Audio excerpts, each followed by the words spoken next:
Olá, caríssimos alunos, tudo bem com vocês? Espero que estejam animados para a nossa segunda aula, pois vamos dar continuidade ao estudo da matemática financeira. Na aula anterior, aprendemos sobre a relação dinheiro e tempo e a aplicabilidade de alguns conceitos matemáticos nas finanças.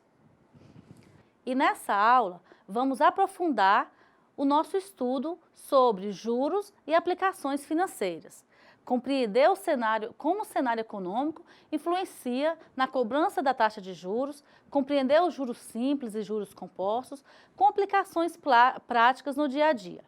Relembremos alguns conceitos. O que são juros? Juros é o rendimento que se obtém quando se empresta o dinheiro por um determinado período. Os juros são para o credor, ou seja, para aquela pessoa que emprestou o dinheiro, e tem algo a receber, uma compensação pelo tempo que o dinheiro ficou sem ser utilizado e pelo tempo que o dinheiro está emprestado. Os juros são representados em taxas percentuais. Lembra que vimos isso na última aula? Muitas vezes prefixada por alguma política financeira ou índice pré-definido pelo governo, como, por exemplo, a taxa Selic, que vimos na aula anterior. As taxas e coeficientes são formas de expressar os índices que determinada gestão ou diretoria utiliza para controlar e reajustar os preços e demais aplicações financeiras. Uma taxa de juros deve remunerar o credor baseado em, vejamos, o risco agregado no investimento. Quanto mais arriscado o investimento, as taxas de juros exigidas são proporcionalmente maiores. As expectativas inflacionárias, a compensação pela não aplicação do dinheiro em outro investimento e os custos administrativos envolvidos na operação. Por exemplo, tenho disponível certo valor em dinheiro que irei aplicar na compra de um imóvel. É justo que o rendimento ou os juros do empréstimo concedido compense esse tempo em que deixei de aplicar o dinheiro no imóvel, o período em que adiei a compra daquele imóvel. Em outra situação, quando compro um eletrodoméstico a prazo, pago juros pelo período de tempo em que terei para pagar. Se a minha compra fosse à vista, certamente obteria desconto no valor do eletrodoméstico. Você deve estar se perguntando, e aqueles anúncios que vejo na internet com prestações sem juros? Ou ainda, quando vamos em uma determinada loja e essa nos oferece seu produto em inúmeras parcelas no cartão de crédito, sem cobranças de juros, sem cobrança de nenhum centavo de juros. É possível? Bom, pessoal, a maioria dos lojistas conhece o histórico das vendas dos seus produtos e sabe que certo produto, a maioria das vezes, é vendido parcelado. Então, ele já trabalha com a política do N vezes sem juros. Na verdade, os juros já estão embutidos no preço do produto. Ao calcular o preço de venda, o lojista já considera o prazo que será concedido a seus clientes. Por isso, sempre que for fazer uma compra, que o pagamento for à vista, o ideal é que o cliente negocie um desconto maior. Geralmente, o desconto conseguido é em torno de 10%. Certa vez, fazendo a compra de um equipamento elétrico, que custava R$ 550, dividido em 3 vezes sem juros, ao negociar com o vendedor, consegui pagar à vista o valor de R$ 500. Veja que foram 10% de desconto. Como já sabemos, esse valor é bem significativo nos dias atuais. Você poderá utilizá-lo para fazer outras compras. Importante lembrar que se o cliente não chorar, como dizemos popularmente, ele não consegue desconto e acaba pagando mais caro por isso. Sabemos que as lojas sobrevivem do lucro e é por isso que, ao planejar suas vendas, elas já prevêem a ação dos seus clientes, acrescentando juros sobre o preço dos produtos, para garantir que a sua margem de lucro seja alcançada. E é isso que garante a saúde financeira das empresas, com exceção das sem fins lucrativos, das quais o lucro é mensurado pelos benefícios sociais que elas geram. Olhando dessa forma, os juros são necessários para que as empresas tenham lucros. Nas operações de empréstimos, por exemplo, esse lucro é obtido pela cobrança de juros. Quando uma loja vende um produto a prazo, de certa maneira, ela está emprestando o valor daquele bem ao seu cliente, seja por meio de um financiamento próprio ou por intermédio de alguma instituição financeira.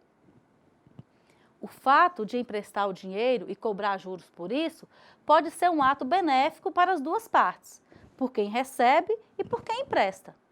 Do lado de quem recebe, consegue efetivar ou pagar o que necessitava e que não conseguia por falta de dinheiro ou falta de crédito. E do lado de quem emprestou, se beneficia dos juros, que é o lucro desse empréstimo. No dia a dia, ouvimos falar sempre que os bancos são maus. Cobram juros absurdos, considerando os bancos como os vilões das operações de crédito. Porém, veremos a seguir como os cálculos são feitos em relação ao valor emprestado e em que são considerados o prazo de pagamento e, o mais importante, a taxa de juros que está sendo contratada. A partir dessas informações, ao buscar um empréstimo ou financiamento, você poderá fazer o cálculo dos juros e comparar as taxas cobradas entre as instituições bancárias. Assim, quando ouvimos que juro é o valor que se paga pelo uso do dinheiro que se toma emprestado, significa que os juros se referem ao quanto será acrescentado a parcela para cobrir as despesas financeiras, que por vezes é uma das partes do lucro. Ou seja, se eu empresto R$100 e recebo 110, R$10 é o juro cobrado. Nesses R$10 está incluído também as despesas financeiras sobre o valor. Outro conceito comumente falado é que juro é o dinheiro produzido quando o capital é investido. Essa definição refere-se à rentabilidade dos fundos de investimento, por exemplo, a poupança, os títulos de capitalização, investimentos de alto e baixo risco. Ou seja, se você deposita R$500 na sua conta poupança e ao final de 6 meses você tem R$527, os R$27 correspondem ao rendimento do capital investido. O especialista em economia, Sobrinho, faz uma analogia bem simplificada do que são juros, dizendo que juros corresponde ao aluguel pago pelo uso do dinheiro, ou seja, a remuneração do capital emprestado. Um outro exemplo de juros é quando atrasamos algum pagamento, seja conta de água, telefone ou cartão de crédito. Pagamos juros pelos dias de atraso dessas contas. Compreendido os juros como rendimento de uma aplicação financeira ou valor referente ao atraso no pagamento de uma prestação ou a quantia paga pelo empréstimo de um capital. Precisamos entender também que os juros podem ajudar ou atrapalhar, pois, dependendo de onde se faz o empréstimo e a taxa de juros cobrada, você pode aumentar ou diminuir sua qualidade de vida, ou reduzir seu patrimônio. Em outras palavras, é preciso analisar criteriosamente os fatores que condicionam a tomada do empréstimo, para buscar resolver e não criar um outro problema financeiro. Por exemplo, os juros do parcelamento do cartão de crédito costumam ser altíssimos. Assim, ao atrasar o pagamento de sua fatura, podemos gerar um problema financeiro muito maior e transformar o endividamento em uma bola de neve. Esse talvez seja um dos exemplos mais corriqueiros de endividamento atualmente. Por vezes, pela necessidade imediata de recursos financeiros, algumas opções para crédito pessoal é o cheque especial ou empréstimo pessoal. O problema é que nesse imediatismo, quem precisa de dinheiro para agora, ou seja, para comprar aquele produto com prazo a perder de vista, nem sempre analisa o quanto vai pagar de juros. Nos últimos anos, esse tipo de empréstimos subiram consideravelmente. Para observarmos melhor essa situação, vejam comigo a reportagem da Folha de São Paulo do dia 20 de janeiro de 2016, disponível no site da UOL. Com a manutenção da taxa de juros Selic em 14,25% ao ano, os juros cobrados das pessoas físicas serão de 139,64% ao ano.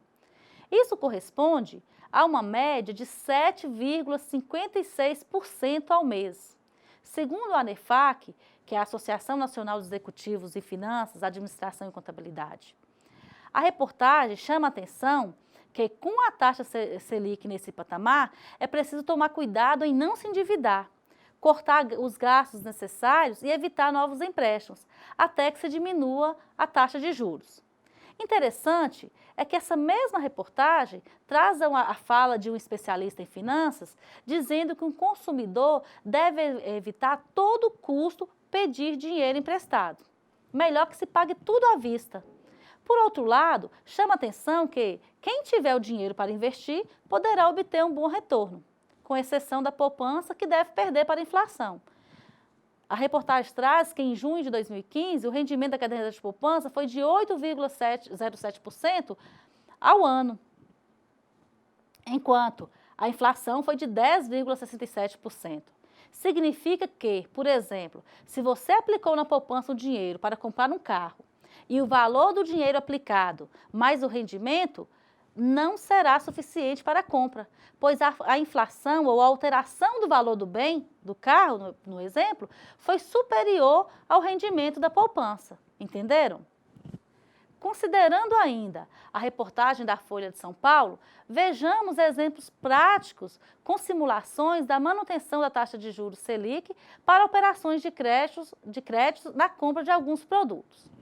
Vejam comigo.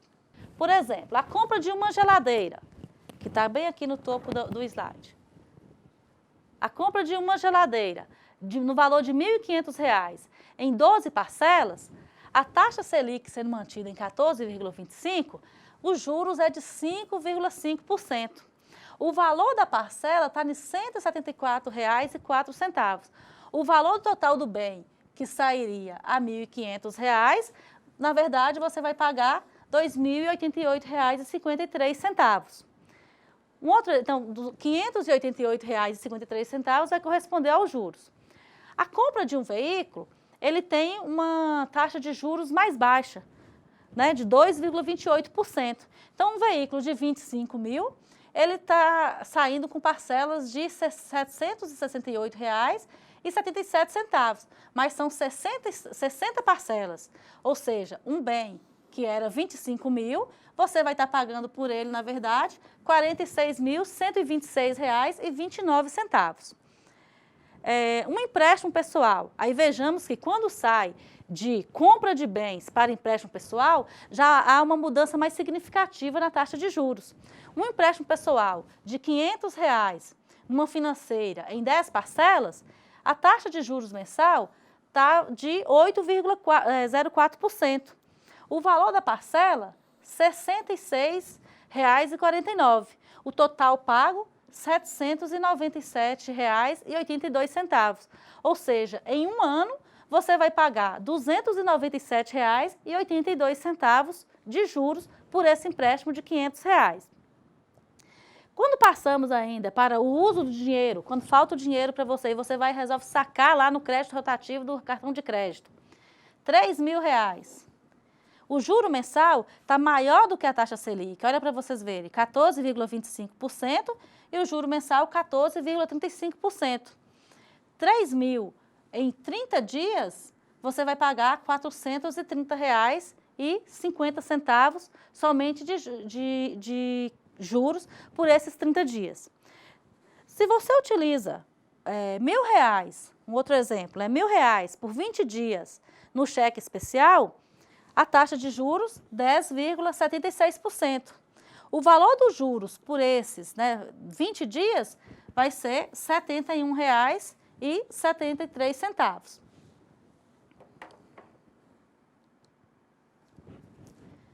A partir dos exemplos dessa reportagem, pergunto a você, é válida a recomendação dos economistas que o consumidor deve evitar a realização de empréstimo, seja qual for o tipo? Certamente sua resposta foi sim. Precisamos muito compreender sobre finanças, não é mesmo? Nem sempre as facilidades oferecidas pelo mercado, por exemplo, o valor da parcela, é a melhor opção para a nossa saúde financeira. O certo é que precisamos ter cautela na hora de comprar, especialmente em momentos de crise econômica. O que sabemos é que não podemos viver à mercê de empréstimos. Um empréstimo que paga outro empréstimo. Assim seremos consumidos pelos juros. E não dá para fazer como diz o ditado, vender o almoço para comprar a janta. Sabemos que os juros, de certa forma, é um dinheiro que não volta para o nosso bolso.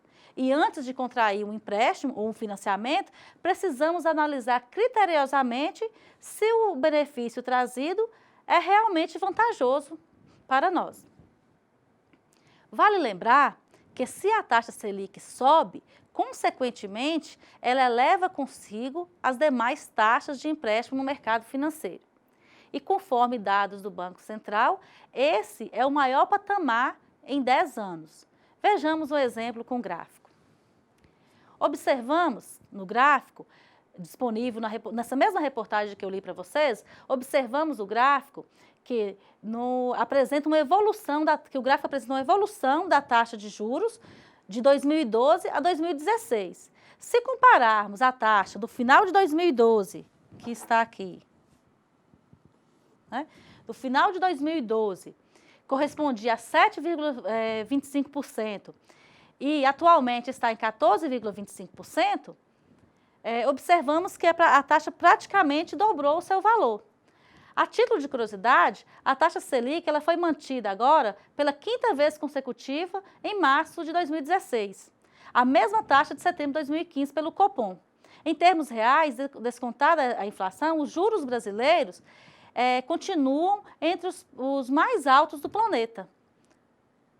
Pois bem, ao subir a taxa de juros ou mantê-los elevados, a intenção do Banco Central é tentar controlar o crédito e o consumo, atuando assim para segurar a inflação, que no ano de 2015 foi conservada, por causa da alta do dólar e dos preços administrados, como a telefonia, água, energia, combustível, tarifa de ônibus, entre outros. Por outro lado, ao tornar o crédito e o investimento mais caro, aumentando os juros, prejudica o nível de atividade da economia brasileira e também a geração de empregos no país. Pois bem, ao subir os juros ou mantê-los elevados, a intenção do Banco Central é tentar controlar o crédito e o consumo, atuando assim para segurar a inflação, que no ano de 2015 foi conservada por causa da alta do dólar e dos preços administrados, como é o caso da telefonia, água, energia, combustíveis, tarifa de ônibus, entre outros. Por outro lado, ao tornar o crédito e o investimento mais caro, aumentando os juros, prejudica o nível de atividade da economia brasileira e também a geração de empregos no país. Bom, pessoal, explico isso para vocês perceberem que o cenário econômico influencia grandemente no nosso dia a dia. Então, não basta eu saber fazer o cálculo da taxa de juros, saber o valor dos juros, ou mesmo ter, como dizem nas propagandas, a parcela que cabe no meu bolso. Especialmente no contexto empresarial, é preciso compreender a dinâmica em que essa está inserida. Os dados, os cálculos são importantes para que, a partir deles, façamos uma leitura do cenário econômico e social. Por isso, convido vocês a estarem atentos aos noticiários econômicos também para a nossa aula. Afinal, nossas decisões administrativas e financeiras são influenciadas diretamente por esse contexto. Compreendido os conceitos de juros e sua aplicabilidade no dia a dia, vamos aprender ou relembrar como calculamos os juros. Para isso, vamos retomar alguns conceitos básicos de razão e proporcionalidade, a famosa regra de 3. Dissemos na aula anterior que razão é a forma mais comum e prática de fazer a comparação relativa entre duas grandezas, entendendo grandeza algo que pode ser medido. E essas grandezas, elas podem ser diretamente proporcionais ou inversamente proporcionais. Quando falamos que duas grandezas são diretamente proporcionais, é o mesmo que dizer que, ao aumentar uma delas, a outra também vai aumentar na mesma proporção. Ou, diminuindo uma delas, a outra também vai diminuir na mesma proporção. No caso das inversamente proporcionais, é o mesmo que dizer que aumentando uma delas, a outra diminui. Ou diminuindo uma delas, a outra aumenta. Vamos ver no exemplo. Quando o intervalo de tempo passa de 15 para 30 minutos, dizemos que o tempo varia na razão de 15 para 30, enquanto a altura da água varia da razão de 50 para 100. Ou seja, a altura varia a razão de 50 para 100. Seguindo o nosso exemplo. Observamos que essas duas razões são iguais, ou seja, quando eu divido 15 por 30, encontramos a razão 1 sobre 2, que é o que está aqui. E se dividirmos 50 por 100, também encontramos 1 sobre 2. O mesmo acontece quando duplicamos ou triplicamos os intervalos de tempo e altura. Encontramos razões iguais em cada situação. Nessa condição, dizemos que a razão entre o valor numérico do tempo em que a torneira fica aberta e o valor numérico da altura atingida pela água é sempre igual. Assim dizemos, então, que a altura do nível da água é diretamente proporcional ao tempo em que a torneira ficou aberta. Ou seja, aumentou o tempo de abertura da torneira, aumentou também o nível da água.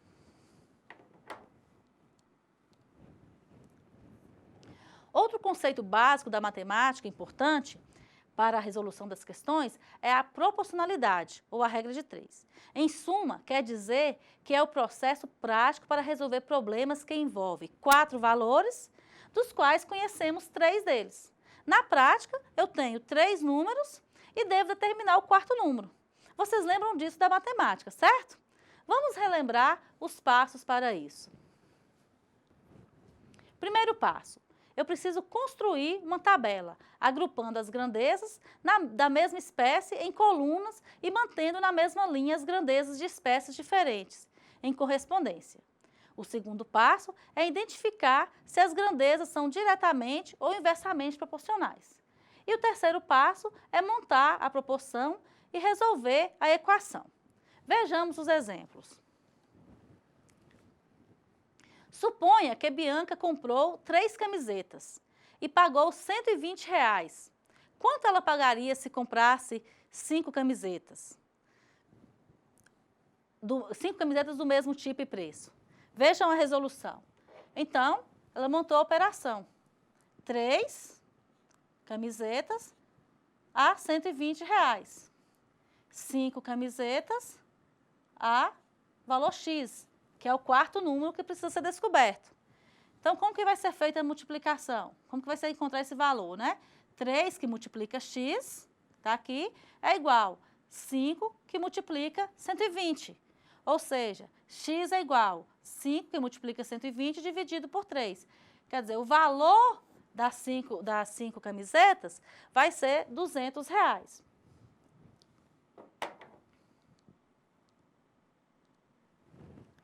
Um outro exemplo é uma equipe de operários, trabalhando 8 horas por dia, realizou determinada obra em 20 dias. Se o número de horas de serviço, se o número de horas for reduzido para 5 horas, em que prazo a equipe fará esse trabalho? Vejamos. Se no primeiro exemplo, aumentando o número de camisetas, também eu aumentei o número o valor da compra, falei que ela é proporcional. Nesse exemplo aqui, há uma inversão. Eu tenho uma equipe de funcionários que trabalha 8 horas por dia e realiza a obra em 20 dias. Então, eu estou propondo que, se o número de horas for reduzido para 5 horas, quer dizer, eu tenho 8 horas e vou reduzir para 5 horas. Se eu vou reduzir o número de horas trabalhadas no dia, eu já suponho que eu vou aumentar o número de dias que serão necessários. Então, eu vou inverter, né, que aí vai ser inversamente proporcional. Então, vai ficar o x, que vai ficar do lado proporcional aqui, junto com sobre o 20, e 8 aumentando aqui, reduzindo o número de horas. Ou seja, eu vou multiplicar o 5 por x e o 20 por 8, que é o número de horas. Fazendo aqui a operação, 5x é igual a 20 vezes 8. Vou encontrar, então, 160 dividido por 5. O que quer dizer isso? Que se se o número de horas de serviço for reduzido para 5 horas diárias, eu vou precisar, então, de 32 dias de trabalho. Ou seja, se eu diminuo as horas, eu vou precisar aumentar os dias, que é o que eu chamei aí das operações inversamente proporcionais. Num exemplo financeiro, vejamos como encontrar o valor dos juros, utilizando a regra de 3. Veja, o valor de um fogão é R$ 600. O vendedor vendeu a prazo cobrando um juros de 10% superior ao valor normal. Qual o valor dos juros cobrados pelo vendedor? Então, eu tenho aqui também a resolução. Eu tenho 600, que corresponde a 100% do valor do produto. E eu quero saber, então, qual que é o valor de 10%, ou qual o valor dos juros que vai ser cobrado pelo vendedor. Então, eu vou multiplicar o X por 100 e 600 por 10, igual eu fiz aqui. 6.000 dividido por 100, eu vou encontrar que os juros cobrados nessa compra foi de R$ 60 pela venda a prazo. O estudo da razão e proporção vai nos auxiliar principalmente em situações comparativas. E veremos que a utilização desses conceitos matemáticos ou fórmulas matemáticas são utilizadas também para operações financeiras de juros. Pois bem, penso que a partir desse entendimento das operações matemáticas, ficará mais fácil você compreender como calcular as operações financeiras. No material disponível, resolveremos várias questões com diferentes situações. Esclarecidos esses pontos, voltemos à nossa discussão sobre os juros. Bom, quando falamos em juros, de maneira bem simplificada, como já vimos em outros exemplos, o valor dos juros é a diferença entre o valor principal e o valor do futuro, o valor pago. Certo que é isso mesmo. Mas como sabemos que valor é esse? Ou que certo capital vai gerar o valor X de juros no futuro? Para isso, temos duas formas de se calcular os juros, que nós chamamos de capitalização. Assim, os juros podem ser capitalizados segundo os regimes de capitalização simples, também chamado de juros simples, e capitalização composta, também chamada de juros compostos. Veremos detalhadamente como é calculada cada um desses regimes. O regime de juros será simples quando o percentual de juros incidir apenas sobre o valor principal. Em outras palavras, sobre os juros gerados a cada período, não incidirá novos juros. Podemos dizer que o regime de capitalização simples corresponde a uma progressão aritmética, onde os juros crescem de forma linear ao longo do tempo. Vejamos no gráfico. O gráfico apresenta a evolução de um capital de R$ 1.000 aplicado por 10 meses, a uma taxa de 10% ao mês. Acumula um montante, então, de R$ 2.000 ao final. O gráfico representa uma função polimonial do primeiro grau, que geralmente é chamada de função afim. Observe que o primeiro valor assumido pela função é igual a R$ 1.000. E a cada mês, a função vai assumindo o valor de uma PA. R$ 1.000, 1.100, 1.200, até chegar em 2.000, cuja razão, R$ 100, que são os juros.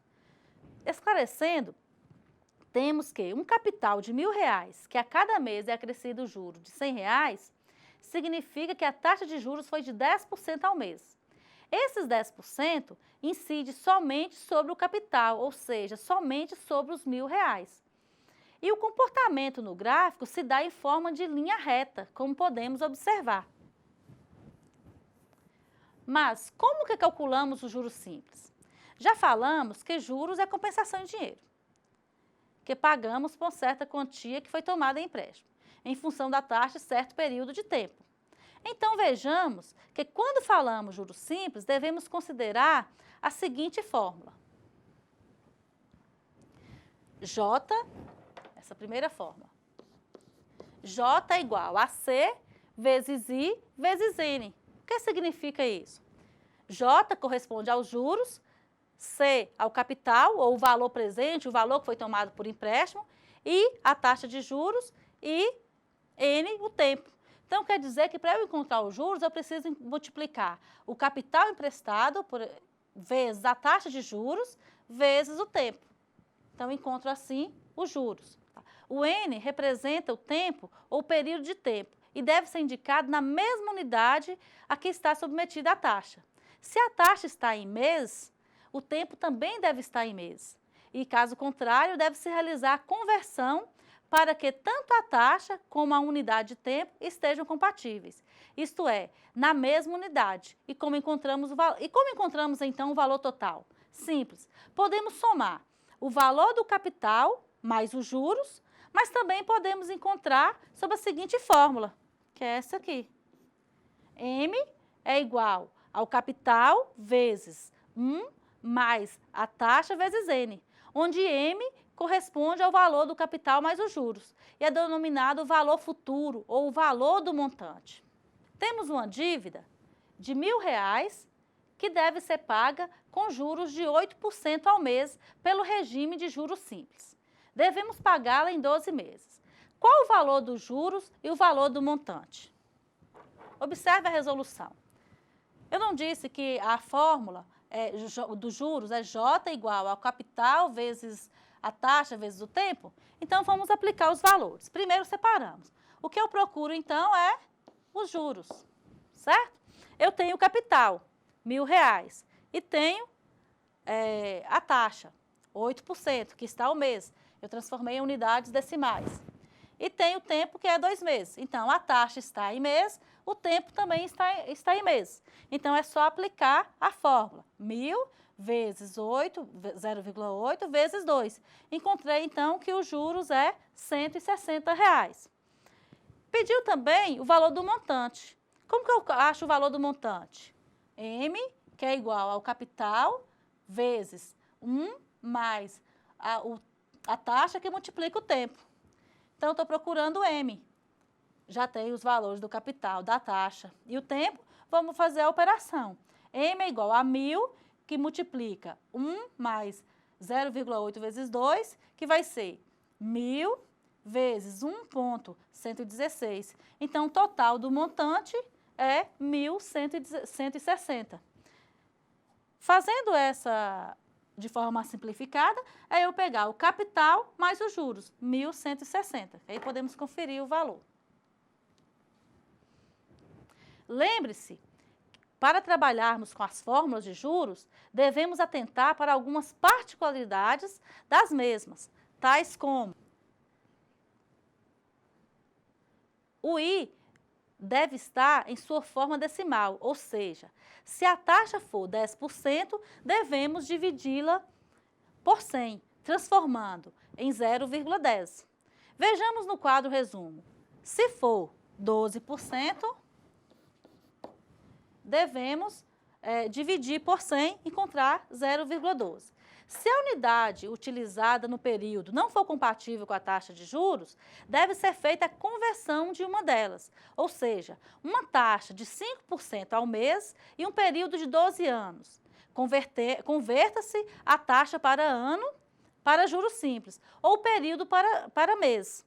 Nesse exemplo, multiplica-se 5 por 12, o número de meses do ano, e encontramos 60% ao ano. Se a taxa for dada em anos e o período em meses, deve-se dividir a taxa por 12. Se a taxa for dada em meses e o período em anos, a taxa deve ser multiplicada por 12. Se a taxa for dada em bimestre e o período em anos, ou multiplica a taxa por 6, que são 6 bimestres, um ano tem 6 bimestres, ou divide pelo período de 6, um ano tem 6 bimestres. É bastante simples para resolvermos as questões sobre juros simples. Basta identificar cada variável e aplicar a fórmula, certo? Para melhor aprendizado, resolva as atividades sobre juros simples da apostila. Na apostila temos várias questões. A outra forma de capitalização é os juros compostos. Atualmente, a forma de capitalização mais utilizada pelo sistema financeiro e o mais útil para os cálculos de problemas do nosso dia a dia. Nessa forma de capitalização, a atualização dos juros gerados a cada período são incorporados ao valor principal do capital. Para o cálculo dos juros do período, para o cálculo dos juros do período seguinte. Simplificando, os juros são incorporados ao valor principal e passam, por sua vez, a render juros. Por isso, também conhecemos como juros sobre juros. Considere que uma pessoa aplique na poupança R$500 durante 4 meses, em um banco que paga 1% de juros ao mês. Qual será o valor final da aplicação? Vejamos na tabela. Observe que, no primeiro mês, o capital foi de R$500. Eu apliquei a taxa de 1%. Então, eu obtive um juro de R$5. O montante, então, nesse primeiro mês, passou a ser R$505. Como eu disse que os juros são juros sobre juros, no segundo mês, esse R$505, ele passa a ser o capital, R$505, em que eu aplico também a taxa de juros de 1%. Então, vou passar, os juros desse período vai passar a ser R$5,05 de juros. Então, o meu capital passou a ser, o meu montante passou a ser R$510,05. Esse montante, no terceiro mês, vai passar a ser o meu capital, que eu aplico a taxa de 0,01%, vou encontrar os juros, que é R$5,10, e vou ter, então, o montante de R$515,15. E assim sucessivamente. No quarto mês, eu passo esse valor, que era o montante, passa a ser o capital, que eu aplico também a taxa de 0,1%, encontro os juros, que foi 5,15, e o meu montante passa a ser, então, R$520,30. Se fosse aplicado por um período maior, o mesmo iria correr. Então, no juros composto, o capital do primeiro mês, ele vai, para calcular os juros no segundo mês, ele vai se acumulando. É quando eu digo que pago juros sobre juros.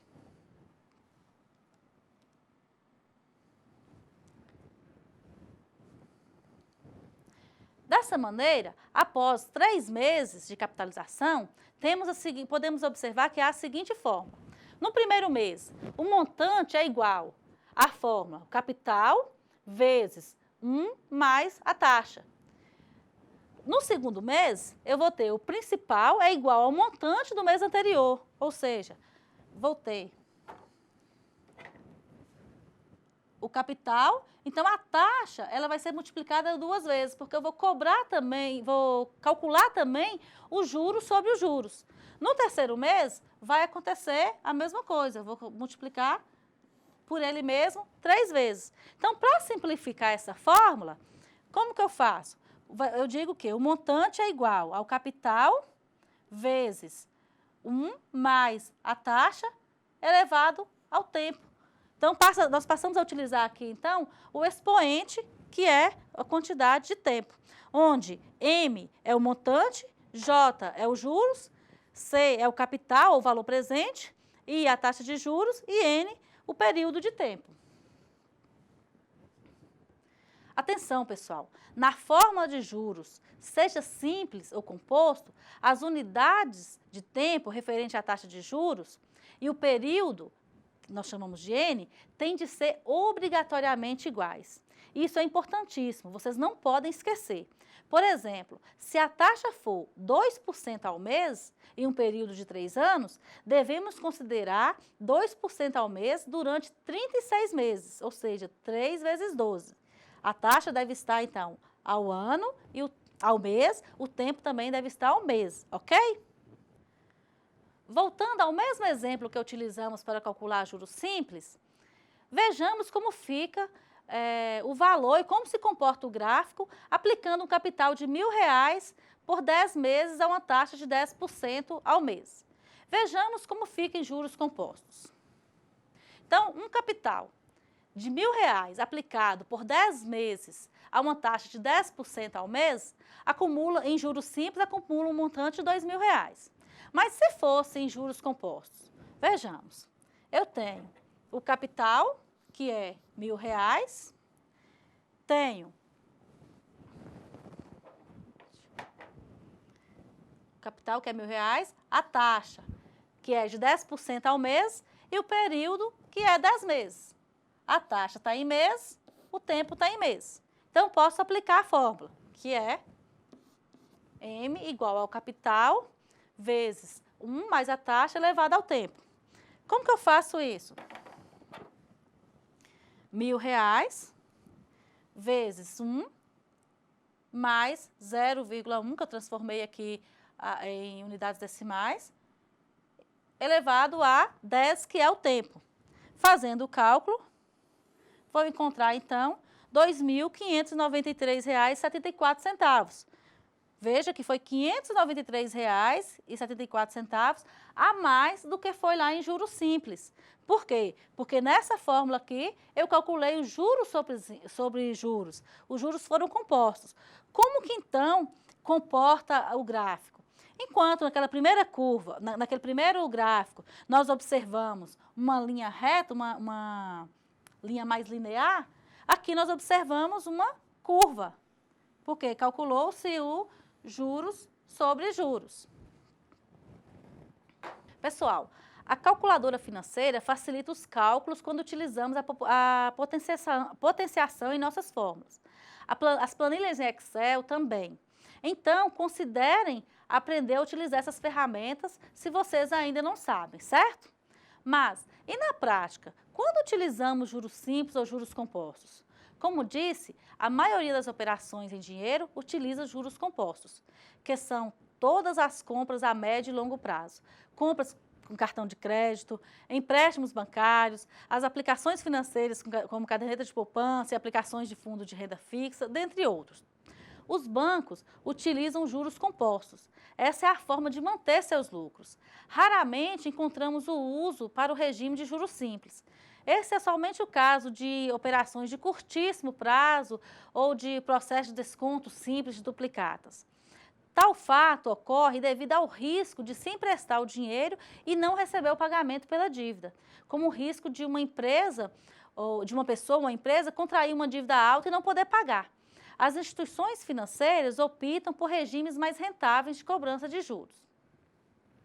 Bom, pessoal, nessa segunda aula, aprofundamos nosso conhecimento sobre juros simples e compostos, bem como a aplicação no nosso dia a dia. Você já sabe o significado dos juros como linguagem para representar as aplicações de capitalização na matemática financeira. Então, a partir desses estudos, podemos discutir os seguintes pontos.